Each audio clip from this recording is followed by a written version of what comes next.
Olha, questão de número 1 fala sobre racismo estrutural. Então, era uma questão bem objetiva, cara da VUNESP, perguntando direto do autor. De acordo com Almeida, o racismo estrutural, então, ali pedindo definição de racismo estrutural.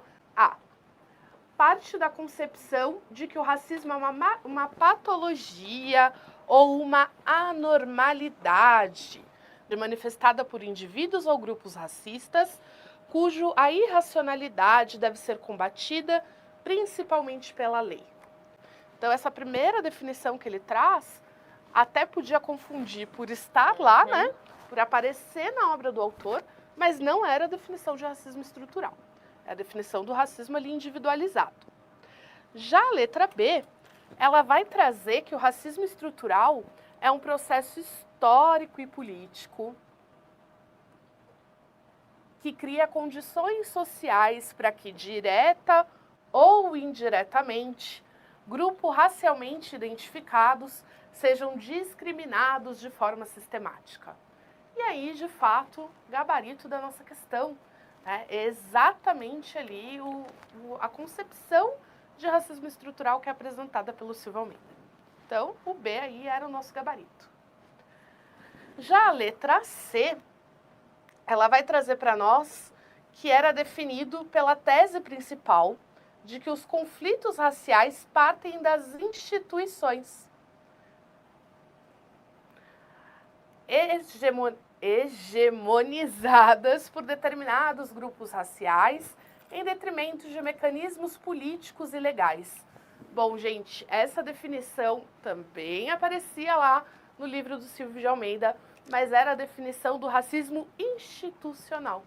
A letra D vai falar que o racismo estrutural apresenta-se incontornável ante sua condição estruturante, que mantém inalteradas as amarras históricas e políticas, independentemente dos esforços de sua ruptura. Então, até poderia ser uma questão ali também que confundisse, mas vocês percebem que é uma alternativa que traz como se nenhuma postura que a gente adotasse em nenhuma situação fosse capaz de combater o racismo. E o Silvio de Almeida, ele traz uma perspectiva muito interessante, né? Quando ele fala do racismo. Ele fala que se nós não fizermos nada, nós vamos sempre continuar repetindo essas posturas racistas. É que é o natural, entre aspas, né? Da sociedade. Que para você conseguir combater o racismo, não basta não ser racista, tem que assumir uma postura antirracista. Então ele dá sim uma solução, digamos assim, né? Ele dá ali a luz no fim do túnel, que é a gente se comprometer e assumir essa postura antirracista. Vamos lá para a última questão? Última questão fala que o racismo estrutural está centrado no funcionamento particular e delimitado de cada instituição, que atua uma dinâmica que confere privilégios ou desvantagens com base na raça. Bom, e aí, de novo, né? Conversa muito com a perspectiva de racismo institucional, que não é o racismo estrutural do Silvio Almeida. O racismo estrutural, ele vem realmente desta concepção ali de que é fruto de um processo histórico, de um processo político, de um processo econômico. Então, ele é muito mais enraizado do que a gente dizer que é simplesmente a postura de indivíduos ou que é simplesmente a postura da instituição. Silvio Almeida, por exemplo, ele vai dizer que quando a gente fala do racismo institucional, a gente acredita que só dá espaço para a população, para as minorias, seria o suficiente para a gente superar essa concepção. Mas no racismo estrutural a gente sabe que não. Que é importante a representatividade, mas que ela sozinha não vai dar conta de resolver essa questão, né? Porque ela é muito mais enraizada do que isso. Então, né, gente, gabarito, letra B. Número 2. Olha aí como está a nossa questão. De acordo com Almeida, o racismo estrutural. Considere o excerto retirado de Kandal, 2008. Vamos lá, vamos entender o que está escrito. No caso da educação, promove-se uma política de universalização. Atenção aqui, um minutinho. Pronto. Agora sim. De universalização da escolarização. Todos são chamados a participar do sistema escolar. Mas presta atenção agora. Mas sem que coloque em questão o caráter monocultural presente na dinâmica, tanto no que se refere aos conteúdos do currículo, quanto às relações entre os diferentes atores e estratégias utilizadas na sala de aula, aos valores privilegiados, etc. Essa descrição, gente, é sobre o quê? Presta atenção aqui, gente. Olha só, percebam que todos são chamados, ok? Porém, galera, ninguém vai poder questionar a cultura dominante. Monocultural é uma cultura como dominante. Se ninguém pode questionar essa cultura, todo mundo vai ter que aceitar essa cultura. Todo mundo vai ter essa cultura assimilada. É o que Almeida chama, o que Vera Kandal chama de política assimilacionista. Letra E, galera. Letra E, tá bom? Pode até parecer, Romário, isso deve ser interculturalismo, multiculturalidade. Não. Essa daqui é uma política de assimilação. Ou seja, um é tido como predominante e mais importante. Ok? Questãozinha 3, galera. A alternativa que é correta acerca do conceito de multiletramento, de acordo com Rogel, nós vamos ter qual? Multiletramento é nada mais, nada menos que sair daquela escrita convencional e você observar o letramento, observar a escrita em diversas ações, seja num filme, seja numa carta, seja num áudio, seja escrevendo mesmo. Então, assim, são das mais diferentes maneiras. Então, vamos ver. Significa a adoção do termo letramento, originalmente aplicado em conteúdos de língua portuguesa e alfabetização, entre outras as disciplinas, como letramento no trânsito e saúde mental. Não, galera, seria multiletramento é porque é tudo junto, não vai ter como separar. Então, essa aqui é falsa. Expressa o que há de mais avançado na aprendizagem curricular, pois fixas conteúdos e sequências. Não, galera, o multiletramento não tem tanta sequência. C. Promove a substituição da leitura e escrita tradicional em direção aos usos digitais contemporâneos de maior uso. Negativo, galera, a escrita continua tendo importância. Incorpora múltiplas culturas das populações, uma multiplicidade semiótica de constituição de texto que informam e comunicam. Gente, marca a letra D. Presta atenção. Múltiplas culturas, múltiplas formas de semiótica. O que isso quer dizer, Romário? Múltiplas culturas significa que está tudo junto ao mesmo tempo. Pessoal, e quando a gente vê a palavra semiótica, eu quero que você lide com ela como se fosse a questão de múltiplas formas de olharmos o quê? Por exemplo, o texto. O texto, ele vai informar, ele vai comunicar. Esse texto escrito pode ser em áudio, pode ser digitado, pode ser escrito. Então, gente, são múltiplas formas, por isso multiletramento. Existe o letramento, que é a vivência em práticas sociais. Multiletramento são diversas práticas sociais, culturais, dentro de uma atividade de leitura e escrita. Por isso, letra D. Olha a letra E. Propõe-se fundamentalmente a formar um usuário funcional que tenha competência técnica nas ferramentas letradas, garantindo-os. Com certeza não, gente. São diversas formas. Por isso, letra D. Questãozinha, gente, número 4. Vamos lá? Considere o texto a seguir adaptado de Tadif a respeito dos saberes dos professores. Vamos nessa. Em primeiro lugar, seria em vão procurar uma unidade teórica, ainda que superficial, no conjunto de conhecimentos de saber fazer, de atitudes e de intenções. Um professor não possui habitualmente uma só e única concepção de sua prática.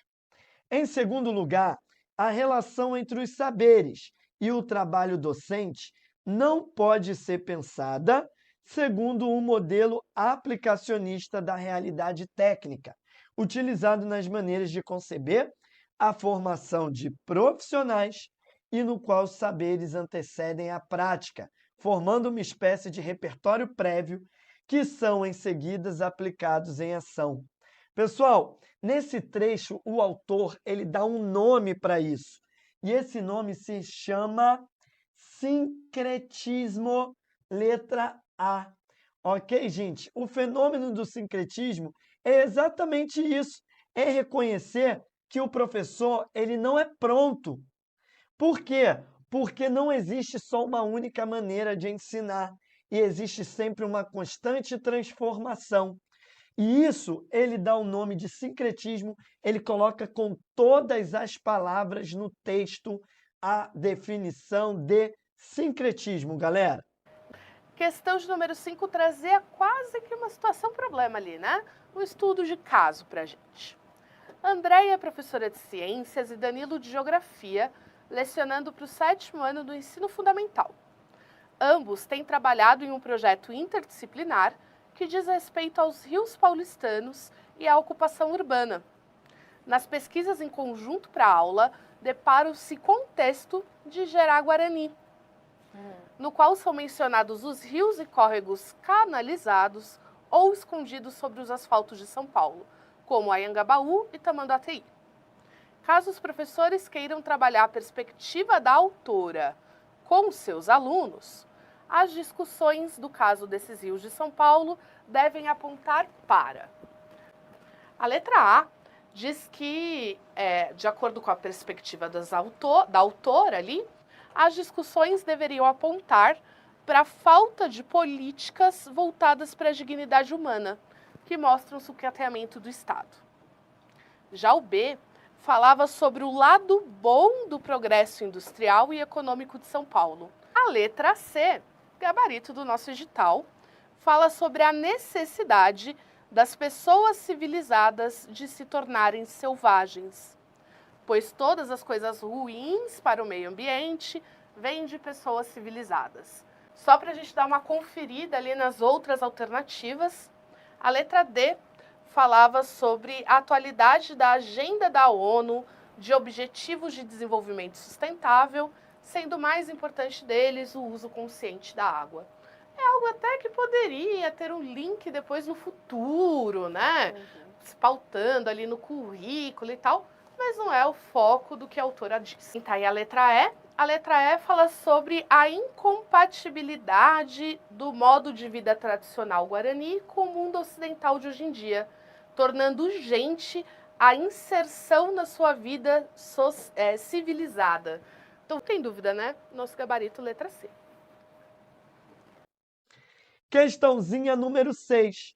De acordo com o documento Matrizes de Referências para Avaliação, documento básico, o SARESP, a quem se refere as operações mentais mais complexas, envolve o pensamento proposicional ou combinatório, graças a qual raciocínio pode ser agora hipotético-dedutivo. Pessoal, eu vou explicar para você de uma forma muito prática isso, com a tabela que está até dentro do documento, ok? Pessoal, nós temos 3 grupos, esquema apresentativo, esquema procedimental e esquema operatório. Tu tá vendo aqui? Beleza, gente. Olha, agora o que eu tenho para passar para você? Volta para cá. Pessoal, cada uma dessas vértices vai representar um grupo, uma habilidade. Como, por exemplo, vamos lá, os esquemas presentativos é o observar. O esquema procedimental é o realizar. O esquema operatório é o compreender. E é aqui que o caderno cita o hipotético dedutivo. Logo, galera, a resposta é competência para compreender, ok? Voltando na imagem, nós temos uma habilidade para uma competência. Grupo 1, competência do observar. Grupo 2, competência do realizar. E o grupo 3, a competência do compreender. Ok, gente? Por isso, a resposta é a letra E. Ok? Ó, questão de número 7 diz o seguinte: de acordo com a Diretriz Curricular de Tecnologia e Informação, esse documento de 2019, a Web 2.0 apresenta novas características quando comparada à Web 1.0, que afetam as práticas nos ambientes digitais e levam ao desenvolvimento tanto de uma nova técnica quanto de um novo ethos. Pois bem, a nova técnica, ela tem lá a definição dela, naquele ponto naquele recorte do artigo, que se denomina mudanças de mentalidade da Web 1.0 para 2.0. Vem o conceito de nova técnica, mas essa questão está perguntando como se entende o novo ethos. O conceito de novo ethos trazido nesta obra, nessa Diretriz Curricular de Tecnologia e Informação.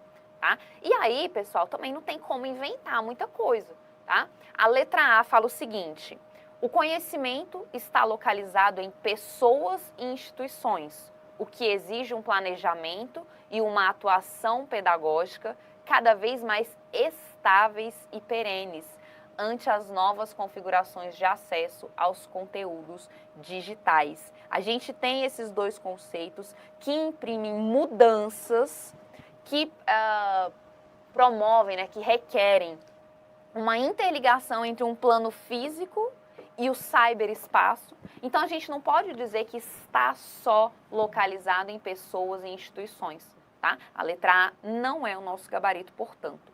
Letra B. As práticas sociais contemporâneas exigem novas formas de participação. Perfeito. Colaboração e distribuição também. Em que instituições não formais também são responsáveis pela produção e disseminação de conteúdos no cotidiano digital. Tanto o nosso gabarito aí ficou como a letra B, certo? E a questão de número 8. Tatiana é professora do Estado e descobriu recentemente a concepção de projetos de vida ao pesquisar no documento Diretrizes do Programa de Ensino Integral. Então, a Tatiana quer levar algumas reflexões que ela teve para sua reunião de trabalho pedagógico. Assinale a alternativa que apresenta uma fala correta da Tatiana, tendo como base esse documento. Então, qual dessas falas aí está correta quando a gente fala de projetos de vida? Vamos ver lá a letra A. Nossa intenção com o projeto de vida é que o aluno tenha êxito em sua execução, mesmo quando não tenha escolhido um objetivo realmente desejável, porque a lição mais importante é sobre sua capacidade executiva. Gente, nada a ver, né? A B falava que quando assumimos o protagonismo juvenil como princípio, devemos entender a radicalidade da autonomia do estudante desde o início da construção do seu projeto de vida, sem que haja nossa influência nesse processo libertário. O C trazia o seguinte: se vincularmos o projeto de vida com as exigências do mercado de trabalho, vamos priorizar o cotidiano e fortalecer a educação integral em seus termos utilitários, ou seja, vamos priorizar o sucesso que transforma condições socioeconômicas. Próxima alternativa para mim é o gabarito da questão, ele vai dizer que o projeto de vida pode ajudar o jovem a participar ativamente do processo de ensino e aprendizagem, ou seja, quando ele fala aqui que vai ajudar o jovem a participar ativamente do processo de ensino e aprendizagem, ele está dizendo o quê, gente? Que nós vamos colocar esse jovem, esse adolescente, no centro do processo. Vamos desenvolver o seu protagonismo. Vamos trabalhar com sua autonomia. Por fim, ali, só para a gente não ter dúvida, né? A E fala que cada estudante deve escolher objetivos factíveis dentre os propostos por nossa equipe, de acordo com as suas capacidades e com a realidade que enfrenta, assegurando uma conquista efetiva do seu projeto de vida. Gabarito letra D aí, da 8. Questão 9, gente, super objetiva, né? Super objetiva, difícil, eu sei, porque a gente tinha que lembrar do que falava o decreto. Então, ó, de acordo com o decreto 55.588 de 2010, fica assegurado o quê? Não tem nem o que a gente comentar muito, né, gente? O que falava esse decreto? Esse decreto falava sobre o uso ali do prenome indicado por pessoas transexuais e travestis, né? Falava ali do uso do nome social. O direito do uso do nome social. Aí agora, meus amores, eu vou aqui para a questão de número 10. De acordo com o artigo 6º, em seu inciso 6º, da Resolução do Conselho Nacional de Educação, Conselho Pleno, número 1 de 2020, que fala do quê, pessoal? Da formação continuada. Um dos fundamentos pedagógicos, e eu falei, grifei, desenhei, fiz tabela, só não dei estrelinha na frente da câmera, mas tudo isso a gente fez. Um dos fundamentos pedagógicos da formação continuada de docentes da educação básica é o... Vamos fazer uma pausa rapidinho aqui. Eu falei que vocês podiam se confundir com os fundamentos e os princípios. Então, vocês delimitassem bem isso para conseguir compreender. Só que aqui, de novo, o enunciado está perguntando para vocês o que o inciso 6º fala. A letra A fala de desenvolvimento da capacidade de cumprir com as demandas e exigências da equipe gestora da unidade escolar, mas a gente está falando da formação continuada dos docentes. E o que essa resolução do Conselho Nacional de Educação fala para a gente? Fala, na verdade, de desenvolver uma capacidade que é gestora, tá? E não só responder para as demandas e exigências de uma equipe gestora, tá bom? Então, só concluindo aqui, ó, de níveis superiores municipais, estaduais e federais, de forma a construir e consolidar uma cultura institucionalizada de sucesso e eficácia escolar para todos. Se você lê desatento, de novo, faz sentido, mas não consta lá do rol dos fundamentos pedagógicos, tudo bem? Letra A não é o nosso gabarito, está errada. Letra B, desenvolvimento permanente da capacidade de monitoramento do aprendizado próprio e dos alunos. Lembra? A gente falou isso o tempo inteiro, tá? A gente tem engajamento do professor, né? Engajamento profissional, como parte indissociável do processo de instrução, a qual, consideradas as expectativas de aprendizagem, possibilita diagnóstico de lacunas e aferição de resultado, além das necessárias correções de percurso. Gente, a letra B é exatamente o que consta desse inciso 6º aqui, tá? É a letra da lei. As próximas alternativas, a alternativa C fala o seguinte: reconhecimento das instituições de ensino superior e das universidades como espaço e contexto preferencial para a formação de docentes da educação básica, a partir de uma sólida e criteriosa formação teórica e acadêmica no campo científico da educação e da didática. Gente, faz um pouco de sentido, só que tem um erro aqui, tá? Não é o inciso 6º, não é o nosso gabarito é a letra B, tá? A letra C, onde que está o erro aqui? O que é um dos fundamentos pedagógicos da formação continuada, é buscar o reconhecimento das escolas de educação básica.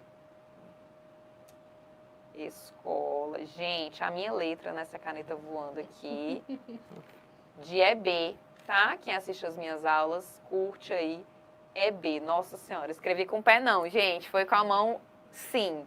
Reconhecimento de que a escola de educação básica é esse espaço privilegiado, é esse contexto preferencial para formar os docentes nessa visão aí de uma formação continuada, tá bom? Mas por esse motivo aqui está errada, a letra C não era o nosso gabarito também. A letra D fala de fortalecimento da independência entre ensino e pesquisa, de modo que o desenvolvimento integral de docentes respeite sua autonomia de interesse no desenho, implementação, monitoramento e aprimoramento de seus planos individuais de carreira. O destaque que eu trouxe aqui para vocês está aqui nessa independência entre ensino e pesquisa. Na verdade, o que a gente vai ter é uma interdependência, é uma relação do ensino e da pesquisa, uma relação muito próxima, mas não tem essa independência, não. A gente está falando de interdependência, tá? Desses dois pontos, do ensino e da pesquisa. E a letra E, a gente vai ter aqui desenvolvimento privilegiado das competências e habilidades relacionadas a raciocínio lógico matemático, probabilidade e estatística, de modo a igualar os conhecimentos quantitativos aos níveis satisfatórios de competência docente em língua portuguesa e humanidades. Gente, aí aqui inventou moda demais, né? Não tem nada a ver, tá bom? A letra B é o gabarito da nossa questão de número 10.